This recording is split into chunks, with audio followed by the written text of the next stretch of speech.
Depuis son indépendance en 1960, le Tchad a entrepris diverses initiatives pour structurer et développer son système éducatif. Cependant, malgré certains progrès, l'éducation au Tchad reste marquée par des défis persistants et une instabilité chronique. Sous la présidence d'Ngarta Tombalbaye de 1962 à 1966, le Tchad a introduit des concepts éducatifs novateurs tels que la tchadisation et la ruralisation. Ces réformes visaient à créer un système éducatif indépendant des modèles occidentaux adaptant l'enseignement aux réalités culturelles et économiques du pays. La tchadisation visait à remplacer les anciens expatriés par les Tchadiens formés, tandis que la ruralisation cherchait à adapter les programmes scolaires aux besoins ruraux du pays, mettant l'accent sur l'agriculture et les compétences pratiques. Malheureusement, ces initiatives, bien que prometteuses, n'ont pas perduré. Le manque de soutien continu et les instabilités politiques ont empêché leur pérennisation, laissant le système éducatif tchadien en quête de stabilité.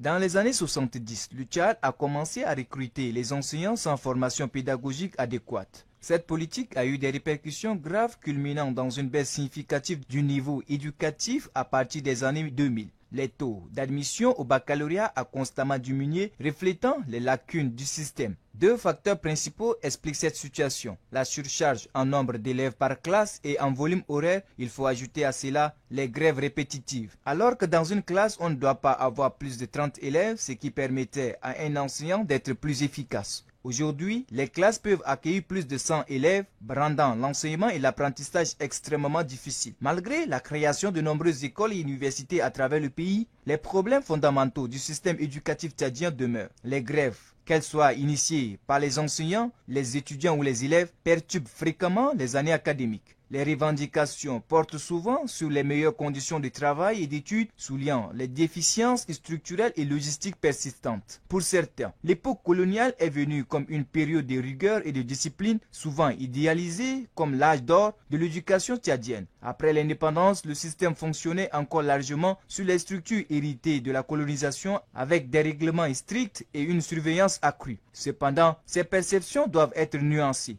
La nostalgie pour une époque supposément meilleure peut parfois obscurcir les réalités des défis actuels. La complicité du système éducatif tchadien contemporain réside dans ces multiples tentatives de réforme qui n'ont pas abouti aux résultats escomptés. Le système éducatif tchadien, après plus de 6 décennies d'indépendance, est toujours en quête de solutions durables. Les défis structurels, pédagogiques et politiques doivent être adressés de manière holistique. Une réforme éducative réussie nécessitera un engagement soutenu des autorités, une formation adéquate des enseignants, une gestion efficace des ressources et une adaptation continue aux besoins évolutifs des apprenants. Seul un effort concerté et persévérant peut permettre au système éducatif tchadien de sortir de sa crise d'apprentissage et de préparer les jeunes générations à relever les défis de demain.